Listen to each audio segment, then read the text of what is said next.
last Monday, I talked about new product development, and today I want to talk about this, but put it in the context of your project. So for your project, it's likely that you will develop a new product because you've identified some opportunities that will require making a new product. So um, what are the basic strategies? You have new product is one of them, market penetration, market development, diversification. What do you do with these? Well, you think about opportunities in the market.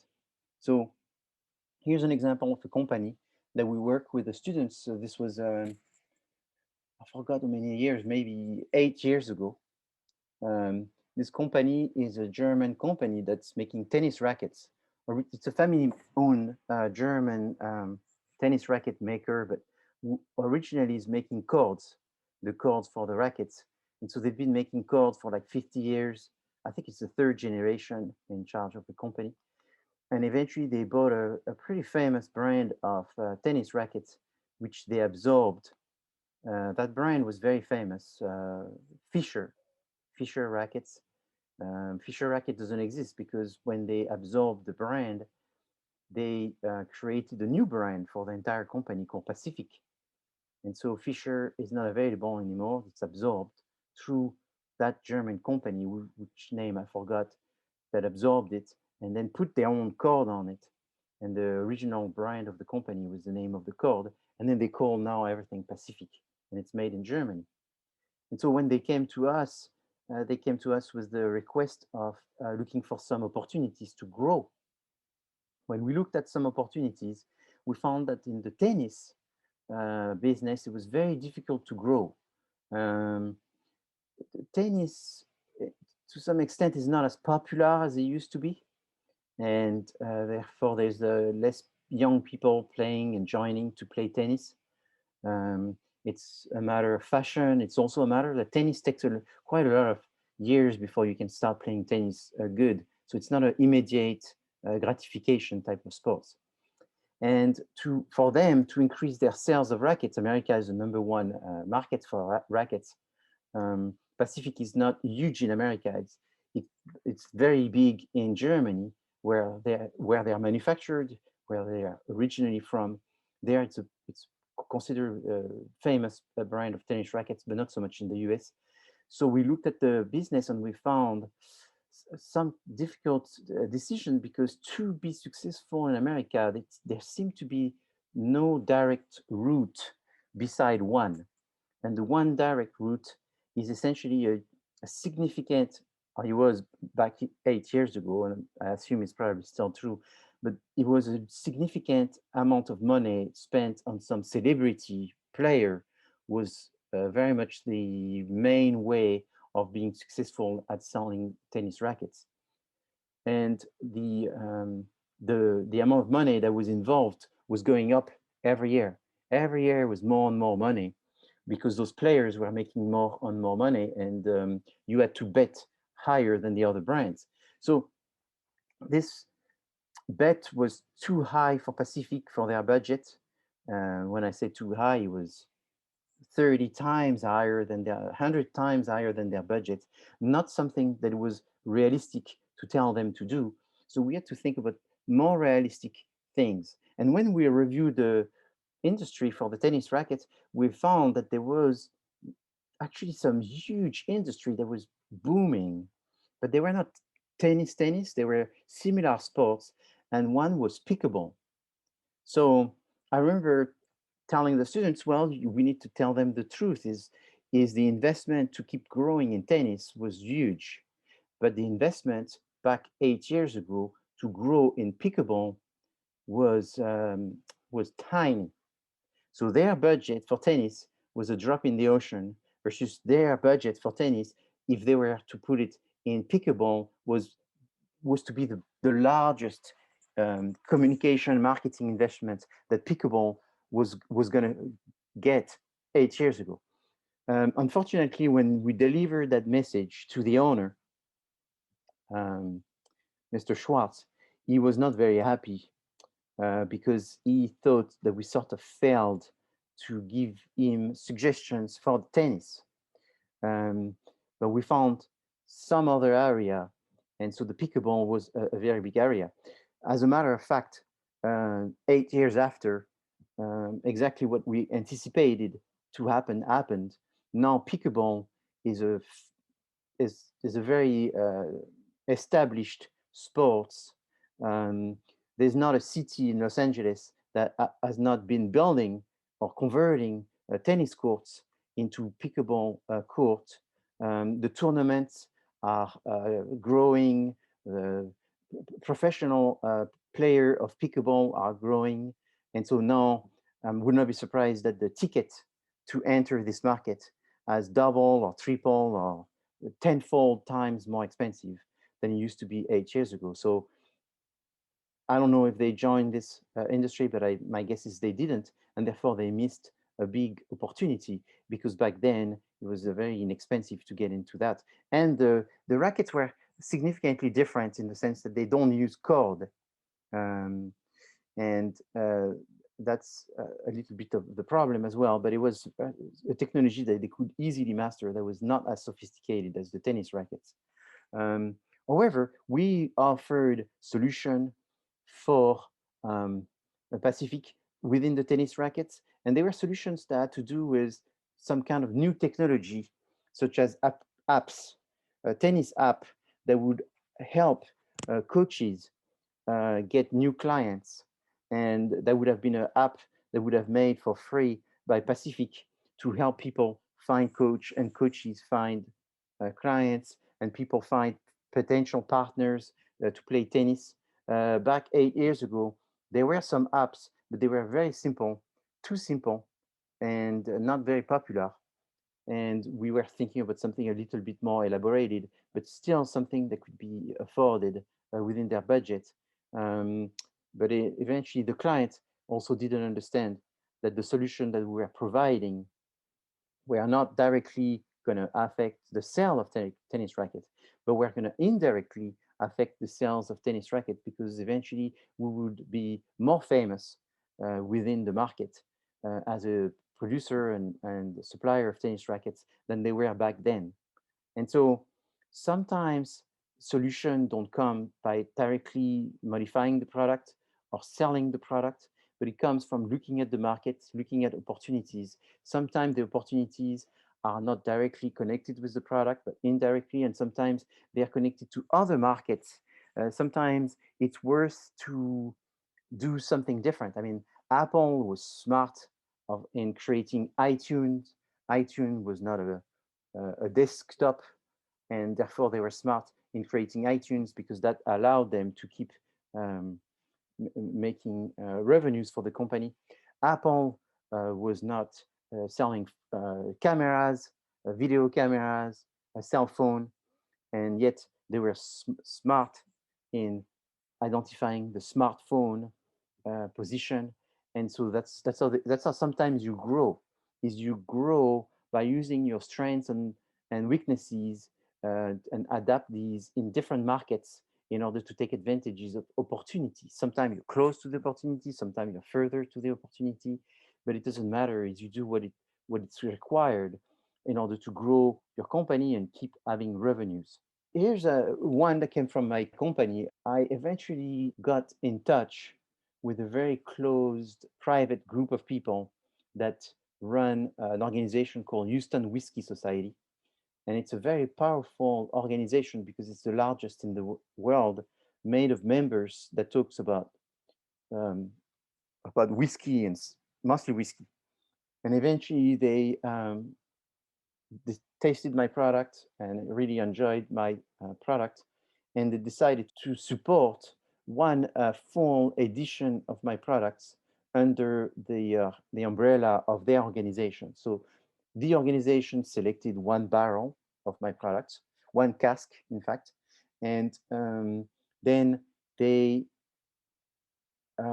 eventually found a distributor that would actually buy the cask and paid me. So the organization didn't buy anything, but then they gave the information to the members of the organization saying, we, the organization, have, which is a non-profit organization, have privately selected one product, which was not a whiskey.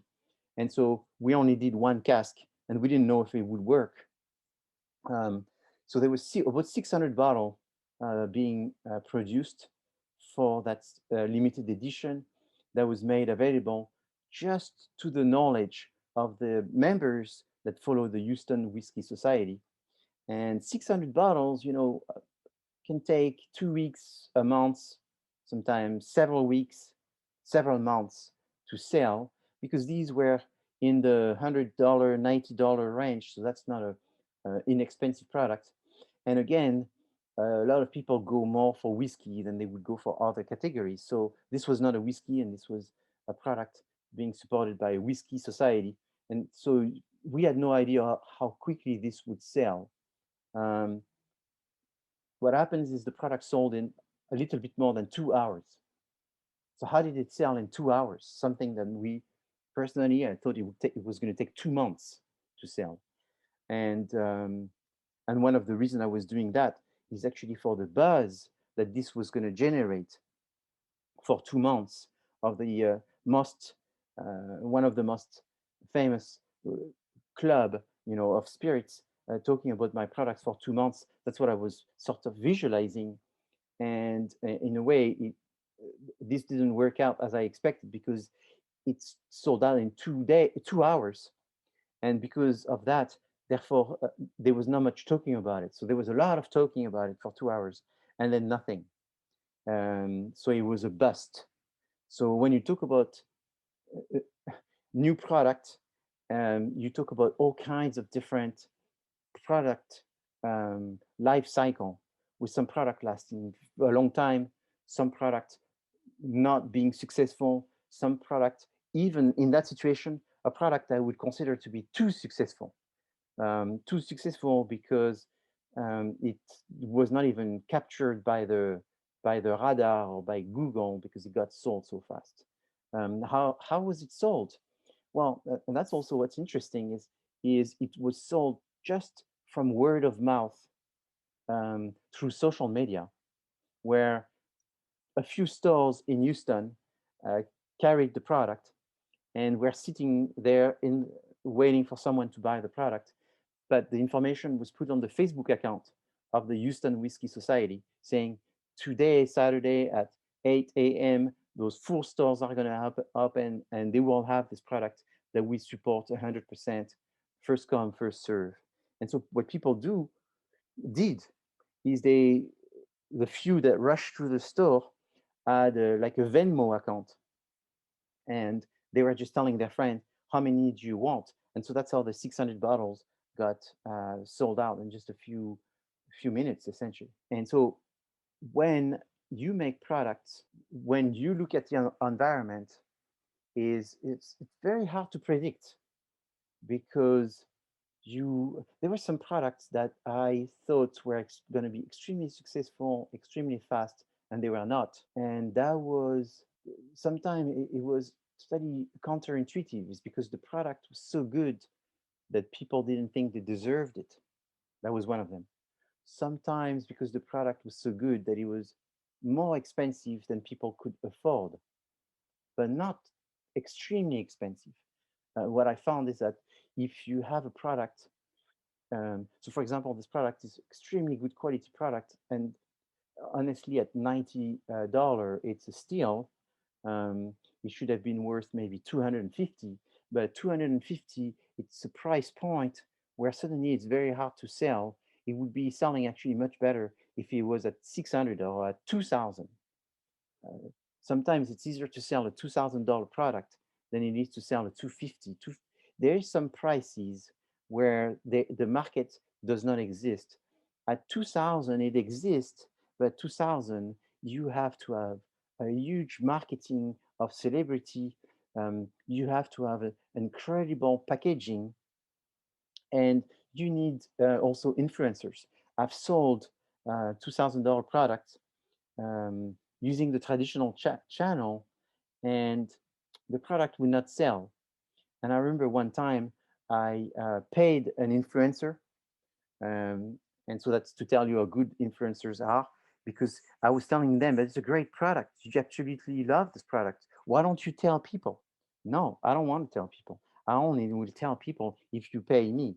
So then I say, but what kind of influencer you are? You're not really an influencer. You're just an advertiser. Yes, I guess. So then I paid this person, and then it was immediate. People just rushed and bought the product just because of the influencer said. So the, I was lucky enough to be able to negotiate with this influencer that I actually would pay the influencer a commission on the bottles being sold. So, and the commission was very big because this influencer made $500 per bottle. And so, I mean, they made more than I was making, a lot more. And all they did is they just posted, and that was it. So success of new products comes from many things, but there's one thing that I know is that having the best product does not warranty you to be successful. The warranty of being successful, I think it doesn't exist. But if there is one thing that would put I in the warranty of being successful, is having some control over the communication and the distribution. The more you control the distribution communication, the better you can do things. All right. Any questions? Yeah, Professor.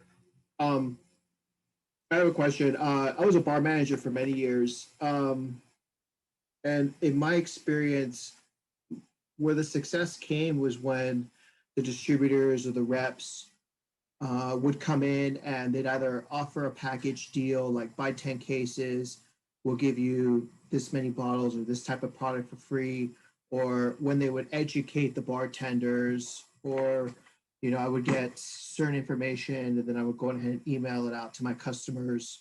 And then that would start to kind of generate a vibe. It's not one thing, in my opinion, that's worked for one product, like the rep comes in and talks about it, Yeah. but it's more of the multitude of different things. Another thing is, for example, I don't know what your product line is because I haven't looked into it, but like Cavarcier, for example, they have different levels. You got the VS, the VSOP, and then you have the super high premiums. But Cavarcier almost went out of business if it wasn't for Buster Rhymes and past the Cavarcier.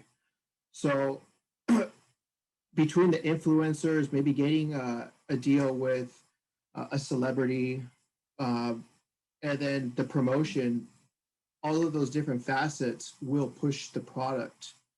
But it's hard to generate. It's hard to look at the liquor industry and your product and say, okay, well, what is one thing that's going to work? It's a multitude of different things, in my opinion. I mean, look at Casa Amigos tequila.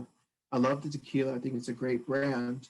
But I don't by any means think at the price point it's the best product. But you have George Clooney and then the person and then the other celebrity Yeah. too, and that helps push that product and that brand line.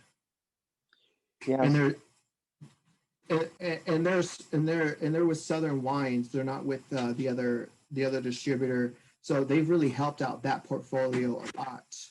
The other distributor is much larger. Yeah. So I mean, it's a collection. It's a collection of a lot of different things: advertising, marketing, having the right people, the influencers. Yes. It's So that's just well, my insight into that business. yes. So it's it's not one thing because it takes and there's not like an order of things. Is you have to do multiple things, but what it is, I think it's critical, and this is for every industry, is that because this mistake I see it all the time is people think that if they make the best product, it would sell itself because people have some kind of scanner or some kind of a radar that they know when it's good, and they just sense it from a distance. The reality is people what buy what they've been told to for the most part. So if tomorrow you want to sell a tequila, the tequila, there's how many? I think it's about 800 or some. Hundreds, Yeah, no, so many. well, but no, the distillery of tequila, there's like 40, or it's not a big number. And the brands of tequila, there's thousands. And so what people do is they go see this, all of these brands, they go see those. I may be wrong, maybe 18 distillery. I mean, it's a very small number.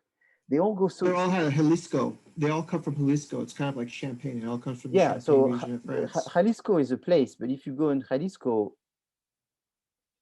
is it 18 or is it 40? I forgot, but it's a small number compared to the number of brands. And so this distillery, for the most part, do not have a brand. And in fact, it's written on the bottle. Each bottle of tequila has a code. It's a law in America, has a code. And if you take this code and then you go on Google and you go, what distillery is my code? You put in Google, then there will be a website that's going to be called tequilacode.com. And then you put it in there and it tells you which distillery. And then sometimes you can even click on the distillery and they tell you a number of the brand that they make. And then you're going to see a huge list of brands. And then if you can go backwards, you will find that those brands are mostly owned by some people in America. And most of these people are liquor distributor, or they are um, people with some money. They are realtors that have made money in Florida. And then they go, oh, you know what? Why don't we do a tequila? And then they do a tequila and they usually give them some, some name that are very marketable. But that name has nothing to do with the distillery. The distillery are always the same. It's a Spanish family name, um, and what these people realize when they have these wonderful tequilas is even though it's the best tequila, all of this tequila come from those very few distilleries, and so there's not that many differences. It's just what you ask the producer to make. Do you want a high quality? Do you want low quality? And then you just discuss the price and the quantities. Then most of the money goes into the bottle, the fanciest bottle you can, the fanciest top. Then you buy accessories to accessorize the bottle. Then you buy maybe a finisher that's going to put gold, or they're going to put painting and painting on all of this. And then you come up with a story and you say, the legend of Jalisco said that there was a ghost on this side of the mountain. And then we're going to call it the Mexican ghost and all this. And it's just made up stuff. And then they go, oh, the story is cool. The product is cool. The packaging looks cool. We're going to be successful. And it still doesn't work. But so what works is when you can blast it in front lots of people, when lots of people know about the product, when your product becomes popular. And to popularize cognac, but that was in 2000 or in 90, around 2000, so that was 20 years ago. Courvoisier was lucky because they didn't pay for this to be in the song, because back then the rappers were making lots of money selling music, and they were very rich selling CDs and songs. Uh, there was no Napster, and there was no downloads and pirate this and donkey that, and um, and so they're making a lot of money, and they didn't mind putting big brands in their songs because that was the cool thing to do. And eventually, they started making not much money selling music, and then they started to monetize their reputation, and then they started putting things in their songs, being paid for it, 100% being paid. And they're paid to put it in the song, then they paid to take picture and hold the bottle, then they paid to pretend that they like it, then they are paid to go to events for that brand, to make appearances and all of these different things, and to put it in their social media. That's an additional fee and all of the different things. So the more you can afford these celebrities, these influencers, this mass media, the more you can grow your brand for the most part. There's always exceptions. exceptions. I mean, one exception that I think everyone knows is Tito's vodka that had a different route, but this was 15, 17 years ago. It'd be difficult to do the same thing today. But for the most part, that's the more money wins. And the more money goes not so much in the product, but it goes into the marketing of the product. And once you have the marketing of the product, then you get the big distributors. So there's like three distributors that do 99%, and there's one that does probably close to 80%. So if you have this distributor, you go everywhere. This distributor will only take you and make you successful if you have the budget to support the marketing. And so this budget goes into paying for samples. This budget goes into making free products available in deals. That way the people buy more of them. And the more people buy, the more people see them. The more people see them, the more people think it's the best. If it's everywhere, if it's the number one sold, it's got to be the best. And then people just don't make the effort of looking for what is better objectively, is they are subjectively being marketed for what's better, and eventually there is a huge cost in the product. Imagine you have 100% of your the expenses going in the product. It's easier to make the best product than when you have 50% of the expenses going in the product and 50% going in the marketing. I mean, you can't buy the same material, you can't buy the same components, you just are buying things that are in volume and not very individualized and not very special. It's just mass produced, um, made by machines, and the machine do cost savings. So you try to do cost savings by increasing the volume, and you do cost savings by selling more product, but then your percentage of what goes into promoting the product gets bigger and bigger, and then the quality gets lower and lower, but it gets compensated by people's subjective perception that it's better because it's everywhere. So that's true for pretty much everything. And that's tough. It's tough for a new company to come because they're gonna have to learn this as fast as possible, that their marketing expense has to be very seriously taken into consideration if they want to get some success. You can always dream of organic growth.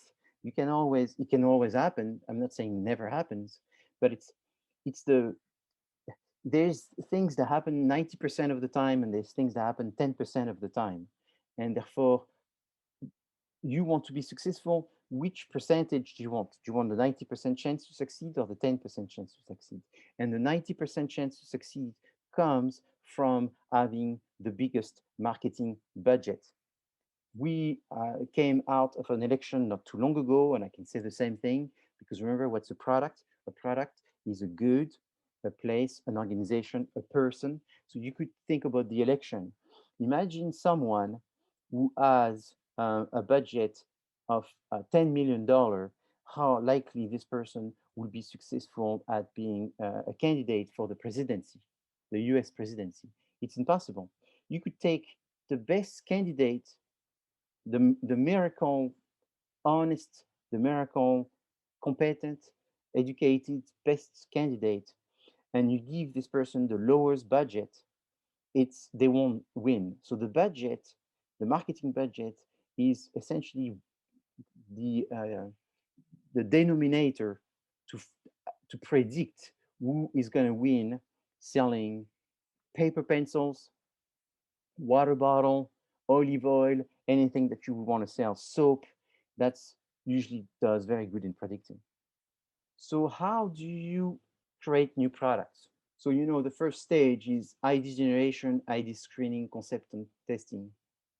What's very important is to see that sometimes companies create products, or the owner is the inspiration for creating the product based on some experience that they run into. So um, Eugene Schuler is the founder of L'Oreal. That's a company that was founded before World War I, so not World War II, World War One. If I had to put a date, I would say 1910 or something like this. Maybe sooner than that, but more or less around that time. And he created this company, and he got very successful from the beginning, and even more successful after World War One. And he became someone very wealthy. Um, I believe his family is the nine richest family in the world. So nine is pretty good, richest in the world by selling cosmetic products. We're not talking about selling Boeings, by selling cream that you can put on your body. That's pretty good to be the nine richest. And so he in 1935 he was already a multi-billionaire, and he bought himself a very nice boat, and he went on vacation. And as he went on vacation on his boat, he got sunburned. And so he, being a chemist, created his own sunscreen that he started using. And then he identified an opportunity to sell his sunscreen, which was the fact that there was a growing leisure class. There was growing paid vacation. So people did like he did, which is they went out. They were not working.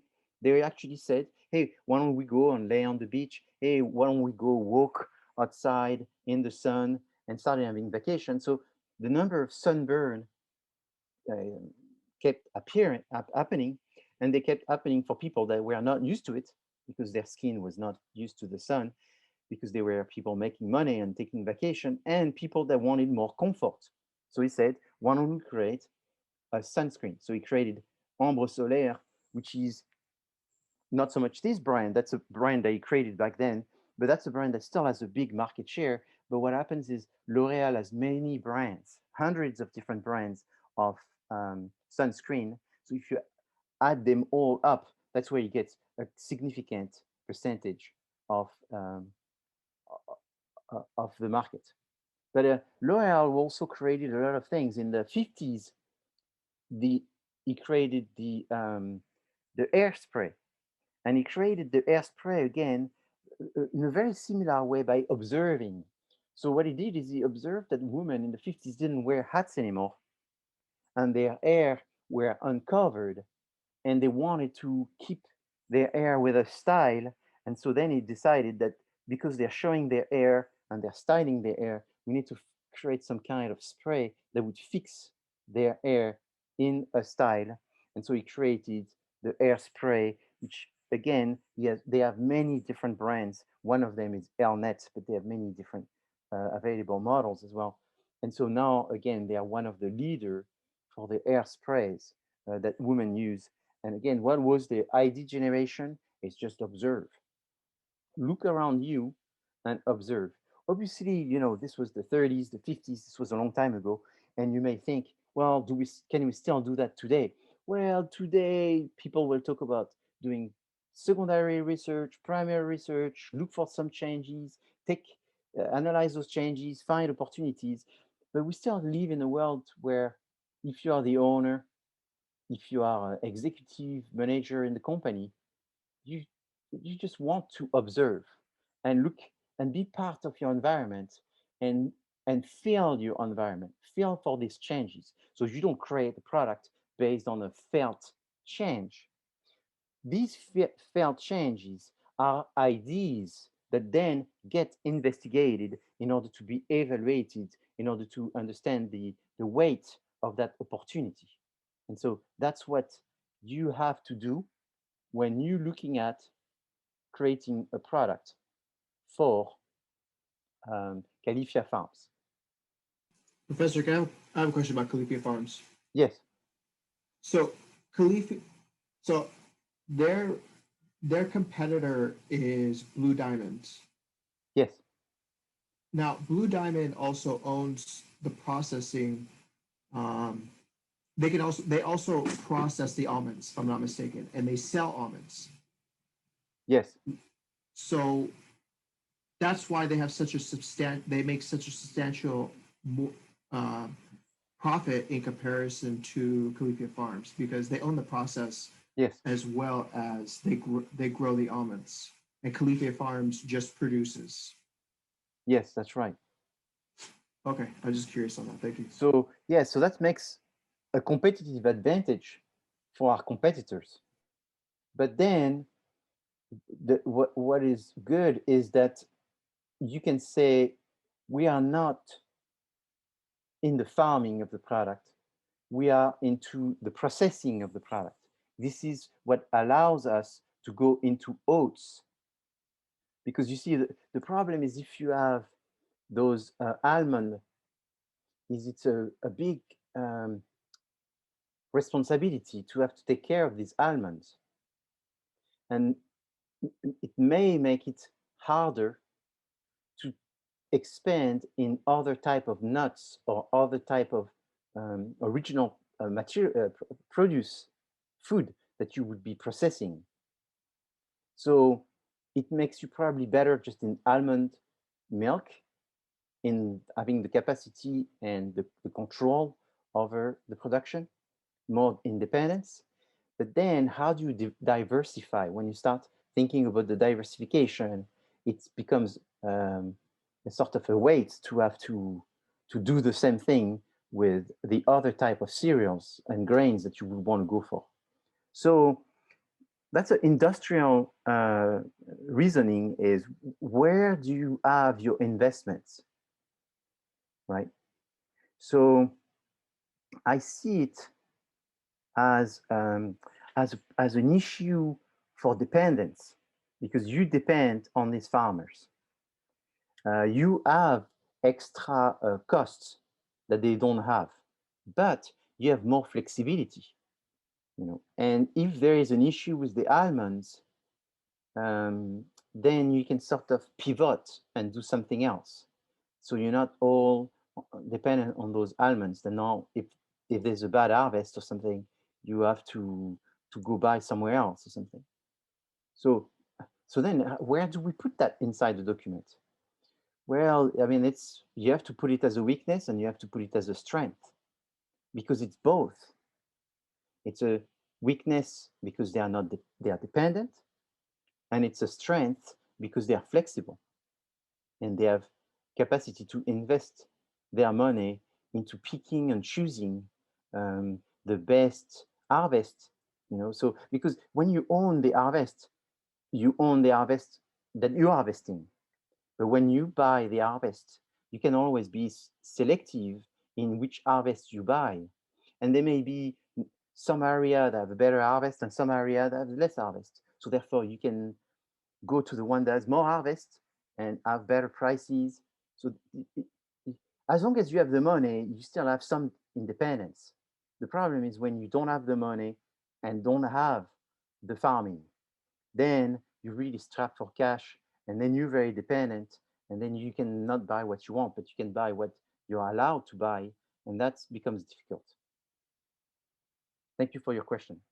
So now we're looking at the opportunities of Pick My Solar. So these have a short statement, which is in bold, and then a description here along growing popularity of calcium. So to make this better is we would have to say how much is it growing? Some kind of percentage would have been making this better. But at least there is a reference. But what you don't do is say what you're going to do. You don't say what you're going to do in the opportunities. Now, with these opportunities, this is your opportunity. This is your material to develop some strategies. So in the strategy section, make sure you talk about strategies. So here, just so it's so obvious to you, is it's bold and underline the name of the strategy.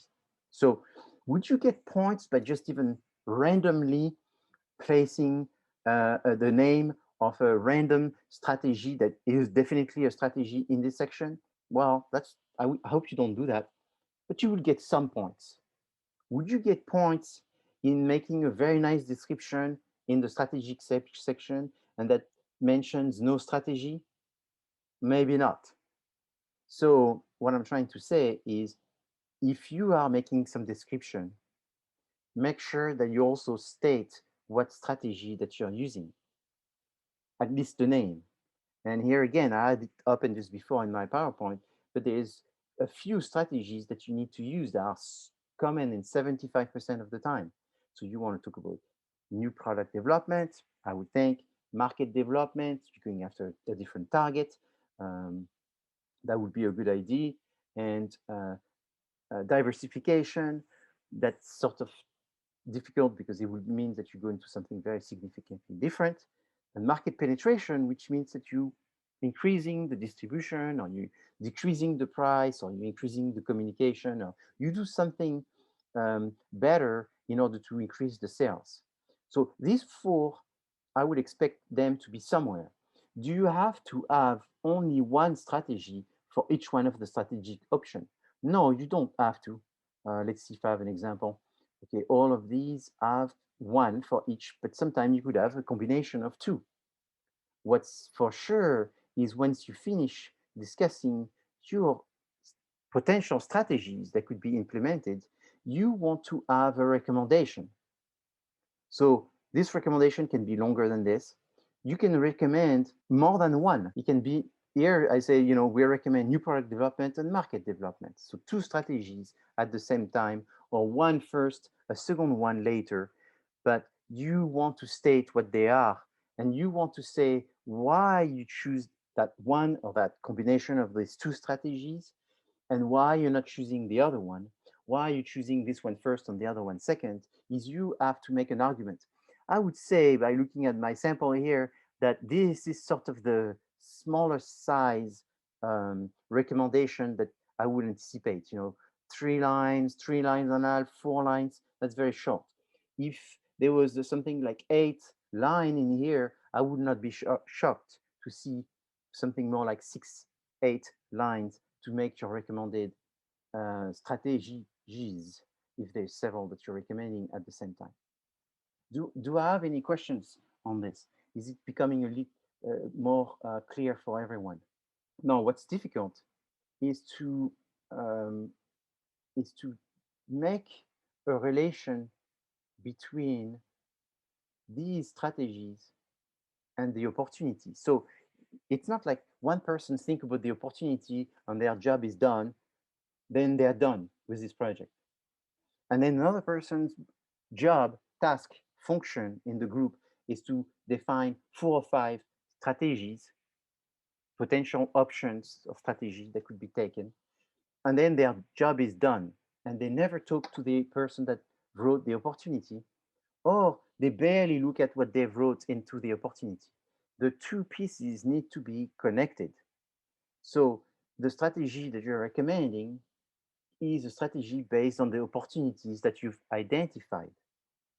So if you identify that there's more people going in vacation and getting sunburn, the strategy is to develop a new line of sunscreen for the people for the growing number of people going on vacation and getting burned.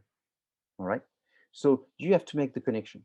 So that's I would not say it's difficult, but it's sort of, you need to make sure that it's connected.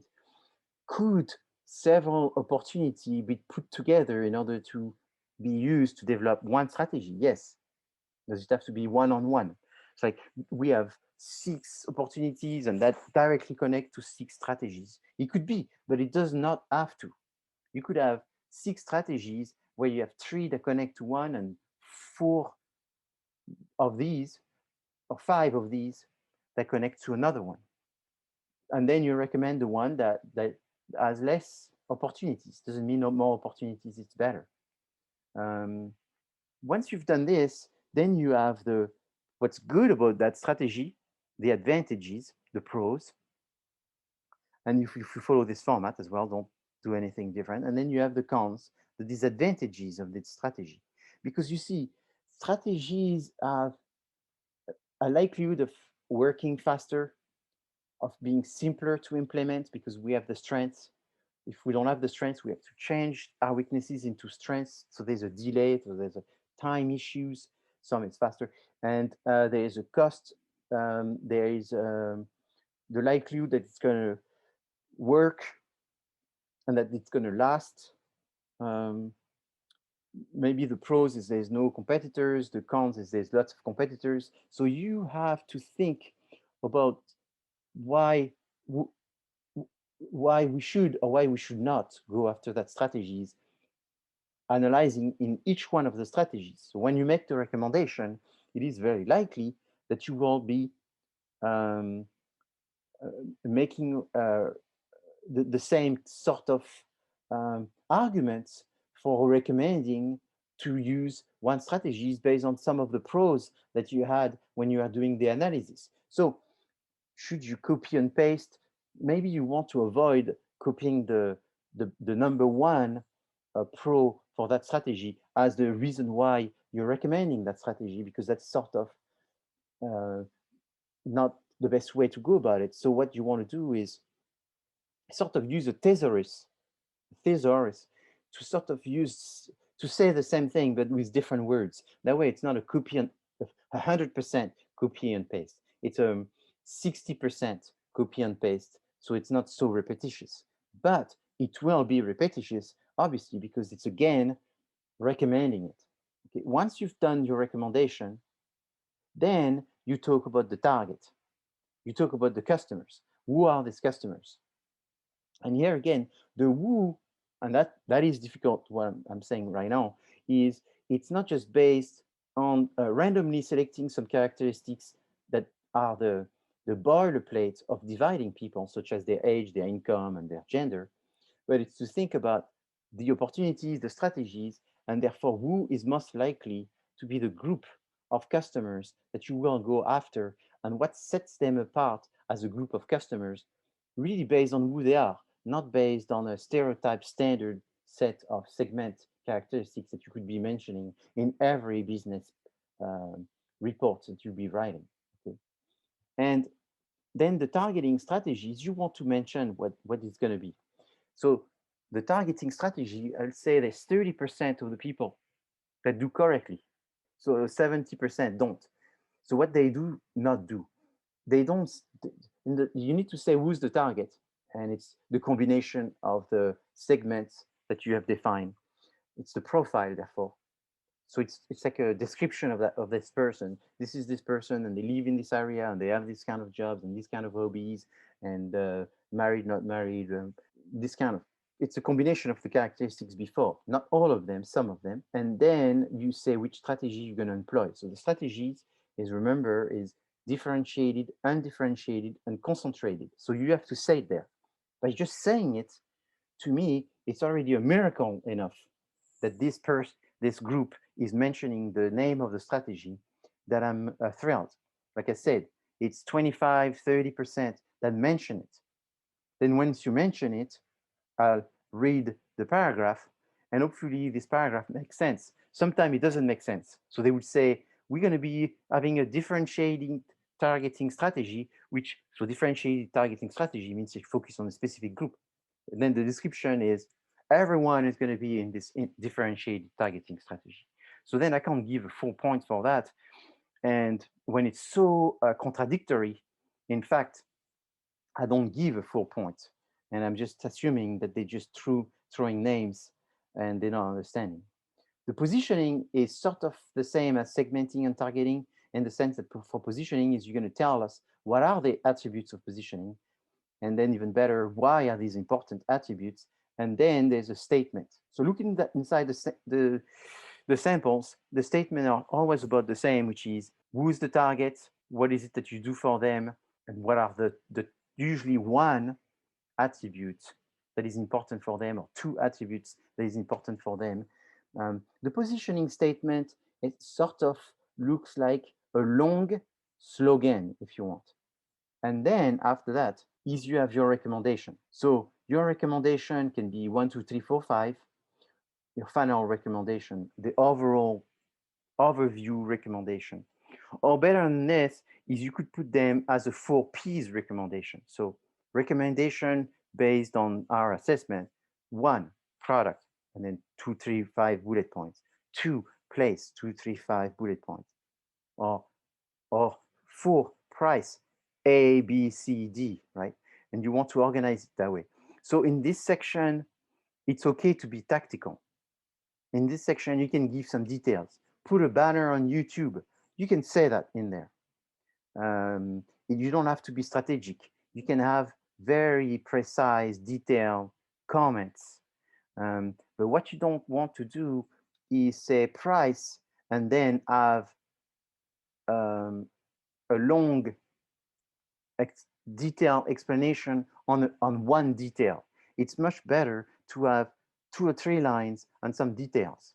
So it's like um, put a banner on YouTube, um, create a blog, um, identify influencers and start giving samples to influencers. So it could be like this, very tactical snippet ideas of what you think should be done at a non-strategic, very tactical level. Okay. Do you have any questions? How many sentences for like the recommendations would like a paragraph for each one? What would you say is too wordy, like too much?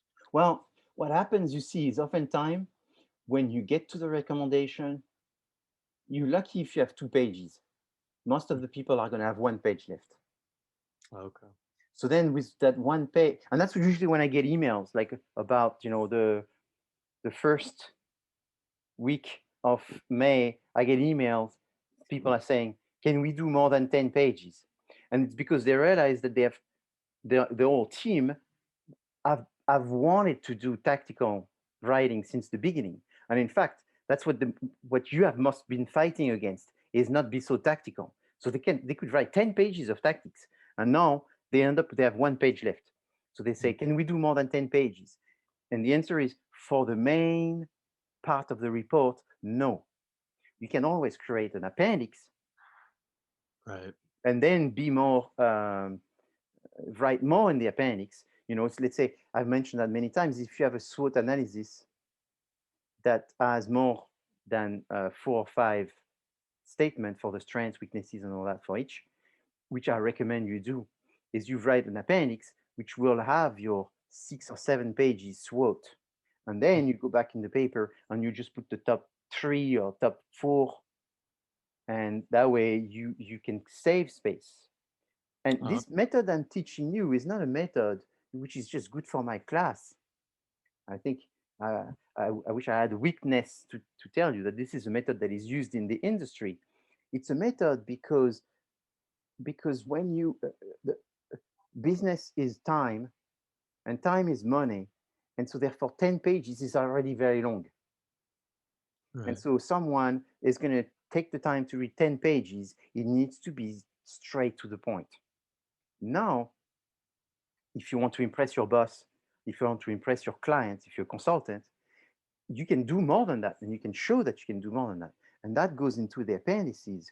So what's the ideal report? The ideal report is when you have 10 pages and more pages of appendices. And that's sort of a very obvious giveaway that this report, people put some work into it because they did some research, they put it in the appendices, they created some tables, like the pros and cons. You could do tables for that. The recommendation of the strategy, everything you could create tables, but you don't want to put it in 10 pages, it takes too much space. So you put it inside. So for the recommendation plan based on here, this is one format. This is a simple format here, but there's another sample that shows the 4Ps. I would use the 4Ps. I recommend the 4Ps, and then I will do a long 4Ps. When the class was in class, and when I had 4 teaching assistants, the students didn't do a 10-page report. So CSUN, I joined CSUN in 2000. So from 2000 to 2017, I had 4 TA, and I had 100 hours of TA a week. And when I had 100 hours in TA, the report was 30 pages. And it was a full 4Ps, 30 pages, plus appendices. Now I have 1 TA and I have 4 hours a week. I went from 4 hours to 100 hours, or 100 hours to 4 hours. So it changed from in class to online. So I had to sort of go to the essential. So we are not spending, I'm not asking you huge amount of work for the 4Ps like I used to. But normally a marketing plan would have the 4Ps, and that would be the meat. Right. That would be the core of a marketing plan. So now I focus mostly on you understanding the opportunities, the strategies, and then understanding that, so not to confuse it with the tactics. Okay. So it's so we're valuing the quality and the understanding more than we are the amount of quantity and wordiness we can make. Exactly. Okay. Exactly.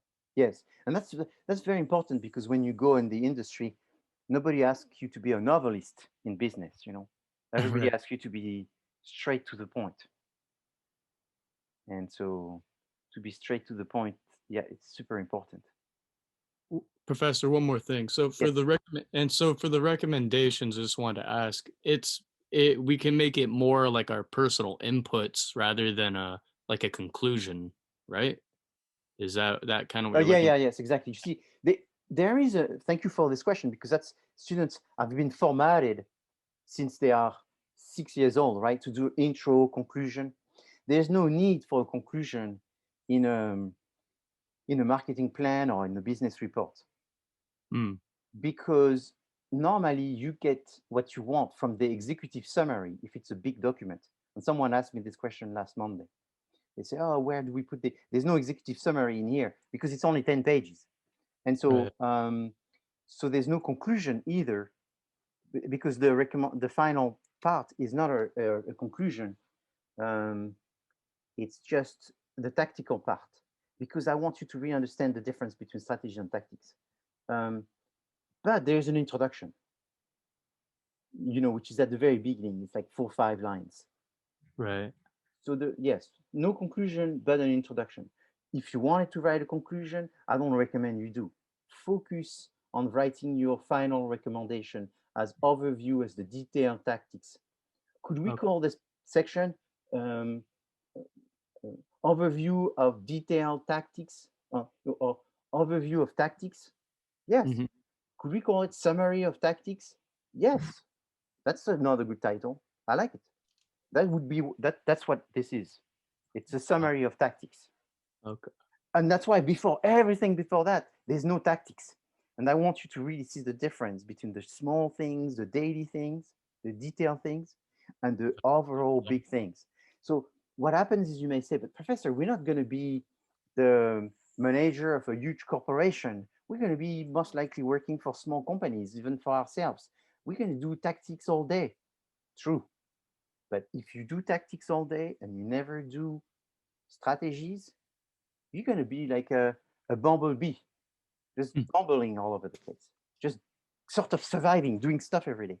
So you have to teach yourself, even though you're not going to be maybe right away, I hope you will be in the future, but right away, the CEO of a huge corporation and doing tactics all day, you're going to be part of a smaller company. You want to understand the difference between strategies and tactics. And in fact, you want to get promoted fast. The people that get promoted fast, or you want to make money fast, is the people that see the difference between strategies and tactics.